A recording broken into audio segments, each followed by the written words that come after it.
overseas voting nang suriin ang enrollment para sa online voting abroad at application. Imbis na ngayong araw ay sa March 20 na ang simula ng enrollment ng mga tinulog na ilalagay sa vote ng Bangko Sentral ng Pilipinas. Alinsunod sa batas, dapat makakuha ng international certification ang COMELEC para sa mga election systems na gagamitin.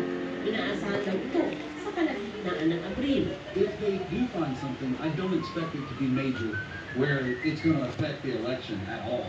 I would say we're probably 80% done with all the testing, maybe even 85% done. Matter of doing this last. Problema yung mismong system. The system works, the system is functioning properly. Will this be now accepted by the different entities?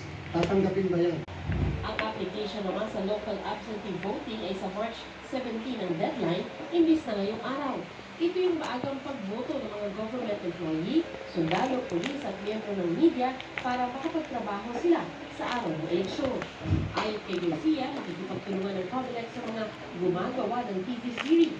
Ito raw ay para matiyak na kahit fiction ng palabas, tama pa rin ang impormasyong na itututok 24 oras. Ang tutukan, reklamo